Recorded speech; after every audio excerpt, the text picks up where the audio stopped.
Jai Hind Defense Aspirants. Welcome back to my channel SSP Success.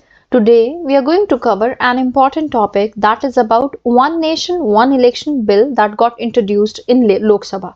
It's very important for your upcoming SSP, AFSP in terms of GD, lecturate and national news also. So let's get started with our topic. Before moving ahead with our topic, there are a lot of comments regarding the PDF. So guys, if you want the PDF for the lecture series, or we can say जो भी videos हम YouTube पे डालते हैं, so you can contact us on Telegram channel, right?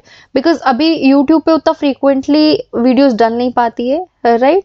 तो हमारे पास एक monthly compilation है जो भी important articles, editorials, national news, international news आपके जीडी एंड लेक्चर को लेके होती है.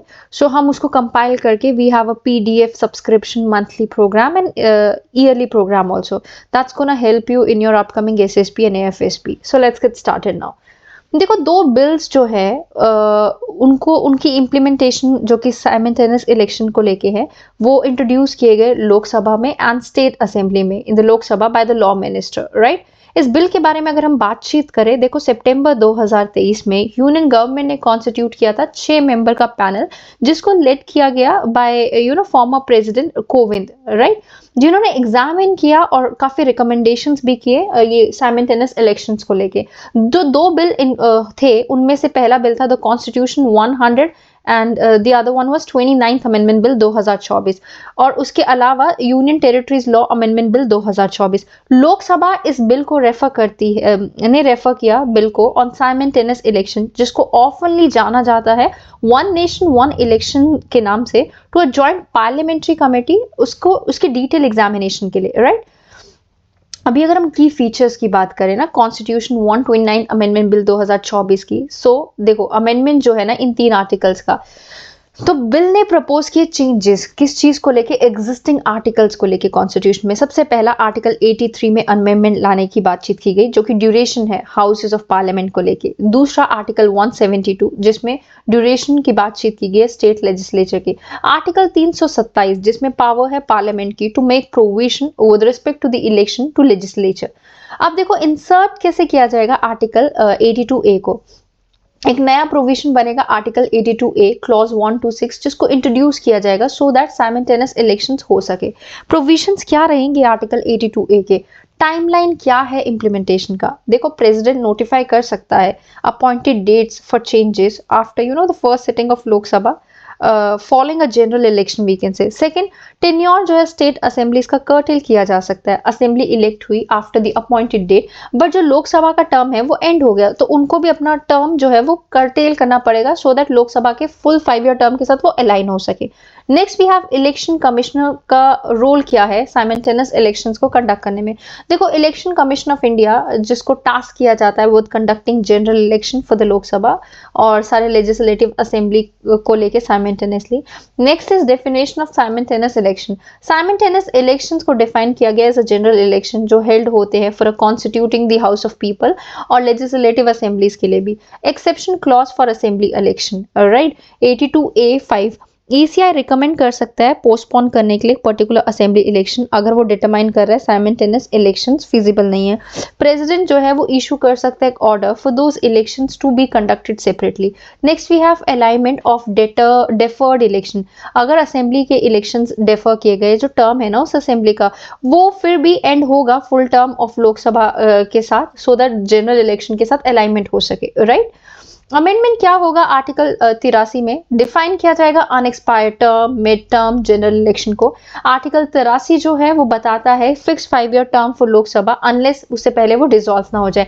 नया क्लॉज होगा for unexpired term, that is अगर लोकसभा डिसॉल्व हुई है कंप्लीट होने से पहले then Lok Sabha will only serve the unexpired period of the original term. Example, अगर लोकसभा डिसॉल्व होगी 3 साल 6 महीने में तो सब्सिक्वेंट लोकसभा जो उसके बाद बनेगी वो 18 महीने ही सर्व करेगी. नया हाउस जो फॉर्म हुआ है मिड टर्म इलेक्शन में वो कंटिन्यू नहीं होगा ओल्ड वन में. इसका मतलब बिल्स जो पेंडिंग होंगे हाउस में वो एक्सपायर हो जाएंगे और जब फंक्शन करेगी वो हाउस फुल टर्म में तो फिर से उनको इंट्रोड्यूस किया जाएगा. Amendments to article 327. Simultaneous elections को एनेबल करने को है, देखो आर्टिकल 327 पार्लियामेंट को अथॉरिटी देता है कि वो लेजिस्लेट कर सके उन मैटर्स पे जो रिलेटेड है इलेक्शंस, जिसमें इलेक्टोरल रोल्स आता है, डिलिमिटेशन ऑफ कॉन्स्टिट्यूएंसीज आता है। ये जो अमेंडमेंट है वो प्रपोज करता है conduct of simultaneous election to this list. ये इंश्योर करता है पार्लियामेंट जो है वो प्रोविजन कर सकती है to align election for both of the houses, चाहे पार्लियामेंट के लिए हो चाहे स्टेट लेजिस्लेचर के लिए हो। Next we have changes to article 172, मतलब ड्यूरेशन जो है स्टेट लेजिस्लेशन का, जो कि सिमिलर है लोकसभा से। स्टेट असेंबलीज को अलाइन करके चलना पड़ेगा विद अनएक्सपायर्ड टर्म प्रोविजन। अगर स्टेट असेंबली डिसॉल्व होती है उसके फुल टर्म से पहले, तो इलेक्शंस को कंडक्ट किया जाएगा फॉर रिमेनिंग टर्म, अगर असेंबली डिसॉल्व होगी तो, right. Now let's talk about the Union Territories Law. अब देखो union territories law amendment bill 2024, purpose क्या है इसका? Align union territories with whom? With framework for simultaneous election. Reason, union territories को govern किया जाएगा under a separate constitutional scheme, right. Proposed amendment की बात कर लेते हैं। Government of union territories act 1963 आया, जिसमें एडजस्टमेंट की जाएंगी to enable synchronise election union territories में। Government of national capital territory of Delhi act 1991, जो कि काफी सिमिलर है दिल्ली से। Jammu and Kashmir reorganisation act 2019 amendment किया जाएगा so that Jammu and Kashmir को इंक्लूड किया जा सके साइमल्टेनियस इलेक्शन फ्रेमवर्क के अंदर। Now let's talk about one nation one election. देखो इलेक्शंस को होल्ड करना लोकसभा में, all the state assemblies and local bodies, municipalities and panchayat together. Simultaneous elections पास में जो है थे फर्स्ट 4 इलेक्शंस जो थे इंडिया के 1952 के, 1957 के, 62, 1967। ये सिंक्रोनाइजेशन डिसरप्ट हुई 1967 के बाद, क्योंकि प्री मेच्योर डिसोल्यूशन हो गया कुछ स्टेट असेंबलीज का, लोकसभा का। कंट्रीज जहां पे साइमल्टेनियस इलेक्शंस कंडक्ट किए जाते हैं, that is South Africa, Sweden, Germany, Britain, right. Now let's talk about significance of one nation one election. If we talk about cost efficiency, simultaneous elections जो है वो ऑफ कोर्स कॉस्ट एफिशिएंसी को enhance करेंगे by reducing expenses governments के लिए और political parties के लिए। Second, reduce voter fatigue is cause because of the voter abstention, जिसकी वजह से इलेक्टोरल्स में कम पार्टिसिपेशन देखने को मिलता है। Next is policy continuity. Simultaneous election जो है वो एनहांस करते हैं कॉन्टिन्यूटी को बाय मिनिमाइजिंग किस चीज को, जो फ्रीक्वेंट इलेक्शन साइकिल है उसके इन्फ्लुएंस को मिनिमाइज करके, गवर्नमेंट को एनेबल करके सो दैट वो प्रायोरिटाइज कर सके लॉन्ग टर्म प्लानिंग और इम्प्लीमेंट कर सके over short term political strategies. Model code of conduct impact, देखो अगर हमने नंबर ऑफ इलेक्शन साइकिल को रिड्यूस किया ना, तो मॉडल कोड ऑफ कंडक्ट जो है गवर्नेंस पे उसको मिनिमाइज किया जा सकता है, जो अलाउ करेंगे ज्यादा कॉन्टिन्यूस और effective policy implementation. Next we have reduced black money. Fewer election जो है वो रिड्यूस करता है सर्कुलेशन ऑफ अनअकाउंटेड मनी जो यूज की जाती है कैंपेन में। Next we have public services, prevent किया जाएगा disruption in public services because of the frequent deployment of government staff for election duties. National unity, ये प्रमोट करता है national over regional perspective in the electoral process, right. What are the challenges जब हम implement करेंगे simultaneous election को? सबसे पहला constitutional amendment implement करेंगे ना वन नेशन वन इलेक्शन को, तो उसमें सेवरल कॉन्स्टिट्यूशनल प्रोविजंस होते हैं like article 85, article 356 and others. ये लीड करेगा alteration of basic structure of the constitution, जो अफेक्ट करेगा federal character of the constitution को। Next we have logistical challenges.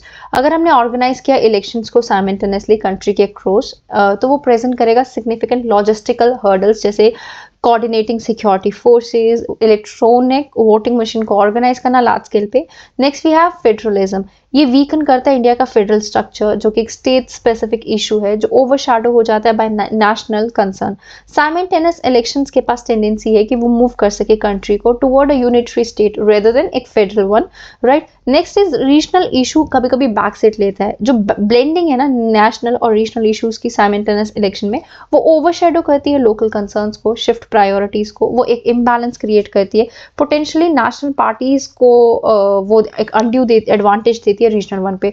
Voting behaviour की बात कर लेते हैं। देखो एविडेंस ये शो करते हैं कि वोटर्स जो है वो वोट करते हैं for the same party, state पे भी और सेंट्रल गवर्नमेंट पे भी, जब वोटर्स को अपने बैलेट्स कास्ट करने होते हैं एक साथ दोनों के लिए, राइट। फिजिबिलिटी कंसर्न्स अराइज होते हैं फिजिबिलिटी ऑफ कंडक्टिंग इलेक्शंस को लेके अक्रॉस ऑल स्टेट गवर्नमेंट्स। अगर कोलिशन सेंट्रल गवर्नमेंट कोलैप्स हो गई तो वे फॉरवर्ड की अगर हम बात करें, देखो इलेक्शन साइकिल को अलाइन करने की जरूरत है, ये बहुत जरूरी है लेजिस्लेटिव असेंबली इलेक्शन को कोइंसाइड करे लोकसभा इलेक्शंस के साथ for term ending with in 6 months to 1 year before or after to create a synchronized electoral cycle.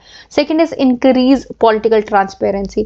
जो पॉलिटिकल पार्टीज है राइट टू इंफॉर्मेशन एक्ट के अंडर वो एनहांस करती है transparency, accountability, democratic processes within the parties. Next क्या है, we need to ensure free and fair election, means strengthen करने की जरूरत है इलेक्शन कमीशन रेगुलेटरी रोल को और मॉनिटरिंग कैपेबिलिटीज को भी, सो दैट पोल के एक्सपेंडिचर को ओवरसी किया जा सके, इंश्योर किया जा सके integrity of elections at all levels. Next, implement electronic voter ID card, हमें यूटिलाइज करने की जरूरत है IT enabled tools like electronic voter ID so that हम एलिमिनेट करें bogus entries from electoral rolls, जो इंप्रूव करेगी accuracy and integrity of voter registration. Next we have considering state funding of election, देखो बहुत जरूरी है एक्सप्लोर करना state funding options को so that we can reduce the influence of money in politics और एक नया लेवल प्लेइंग फील्ड आ सके सारे कैंडिडेट्स के लिए।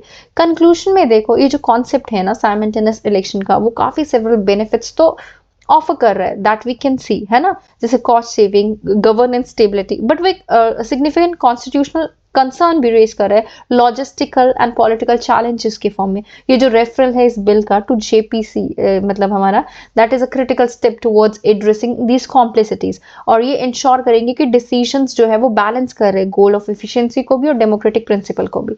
So guys that was all, I hope you like the video. If you like it, do like it, share it and subscribe our YouTube channel SSP Success. Your likes and comments motivate us to make more and more videos on time. Thank you everyone.